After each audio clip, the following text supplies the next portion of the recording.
Hello everybody, welcome back to my channel and welcome to my first vlog. I know, we're expanding. So I wanted to do this vlog in like a story slash narrator mode because I'm not at the level to be talking into my camera in public and acting like I don't need a 5150 call.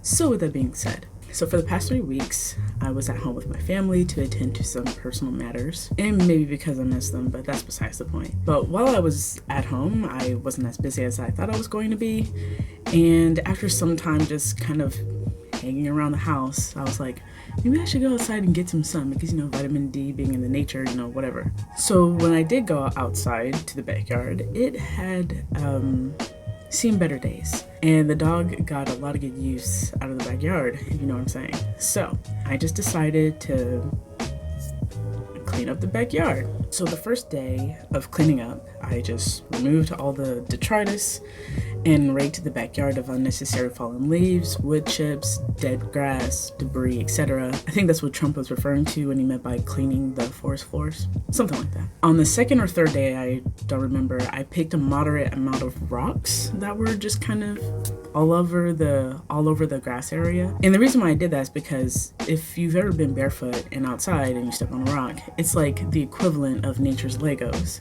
It don't feel good. So I just moved some rocks out of the way. And I found one that looked like a heart, so I felt like that was a good sign.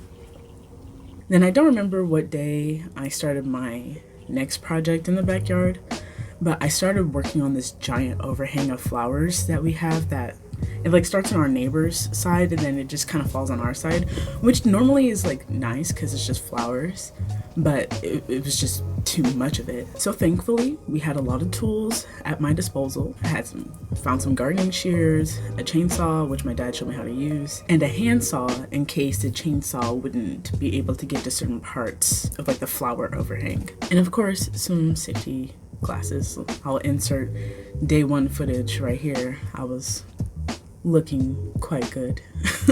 So it was an unfortunate project because the flowers were pretty, but there, like I was saying earlier, there was just too many of them. And it took up quite a good bit of usable space in our backyard. And it's already like, it's a decent sized backyard, I'm not gonna lie, especially when you live in an apartment where there's no green space. So, but for a smaller backyard, it took up a good section of the backyard. And upon closer inspection, there was a lot more dead or dried wood than there was flowers. And if you know anything about California, we are prone to wildfires, so a little paranoia went into this project. Now, to preface this entire thing, I don't like the outdoors. The wilderness, camping, the 20 feet from the front door to the mailbox, really any place where I will be exposed to bugs for a prolonged period of time, it's just not what I consider a good time. The beach is tolerable, of course, and some hiking trails, but only after much provocation. Unless I have to hunt for ancient medicine on Mount Kilimanjaro for my parents, I'm just not going outside. The first day of pruning went pretty well. I primarily used the shears that day, and I was just focused on bringing like the bottom of the overhang up because that's basically all I could reach. I believe it was the second day, I did the same thing, and I managed to fill like an entire green waste can. So from then on, like this project was probably like over like a week and a half, something like that. So I just did a little bit here and there. I took on the project with no considerable deadlines or expectations. I just wanted to get a significant portion done before I left home. And even though I experienced a little bit of pain over this gardening pruning journey, I did experience a few cathartic moments that I'd like to share with you right now. I started taking pride in the work that I was doing in the backyard. It's like that dad meme where you're like really proud of like looking out into the backyard and seeing everything the way how you want it. I low-key kind of felt that, and it was kind of weird because of, like I said, I don't like going outside. But I don't know, there was just something about putting in some like physical labor and having the intention to do something that made me feel like I liked doing that. I don't know, it was weird. And most of the days when I would like look at the backyard and deciding what I wanted to do, I would get this kind of like wave of calmness, and at first it was kind of hard to explain what it was or why I was feeling that way. I guess I didn't mind being outside because I felt the value of my work, And it was contributing not just to my own satisfaction, but also for anyone who might enjoy the backyard as well, i.e. my family. On top of that, the process was very therapeutic itself, because being outside in the natural elements, the exercise I got from gardening outside, and because of the physical effort, it really made me appreciate the result of my efforts. And I think that was the main thing for me, was that it was something I chose to do without any need of approval or praise. And even though gardening is something I would never choose to do in a million years, like, gardening became a source of personal fulfillment because I chose to do this particular activity for my own sake. And you know, it was just me, some good music, a chainsaw.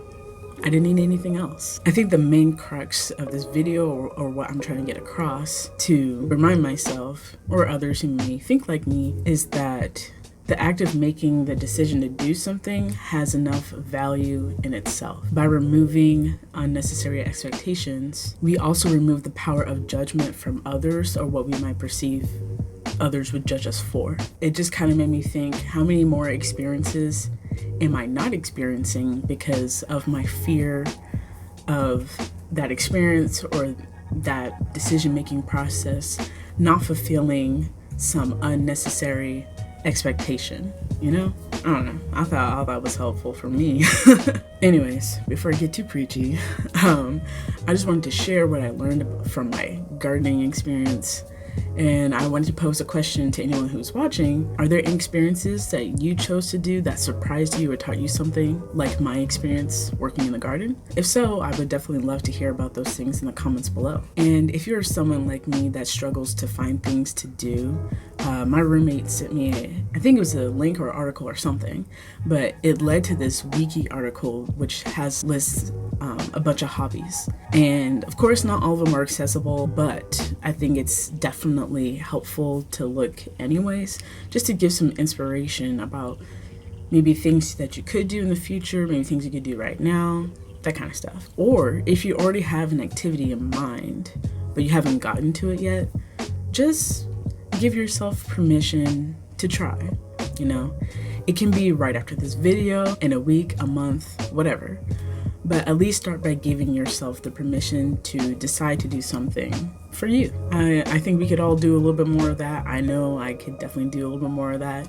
You know, just taking back the agency that we should have over our lives, and that we should have over the things that we like or don't like, you know? It's like, I shouldn't have to do something if I don't like it, especially if it's not necessary, you know?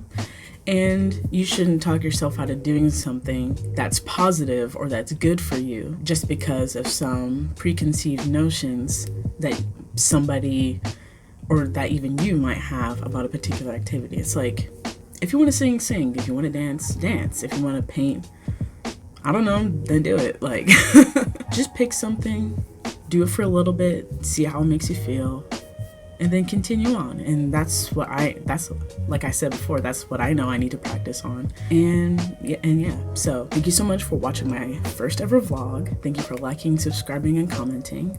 And I hope you do something that you like in the meantime, and I'll see you in my next video.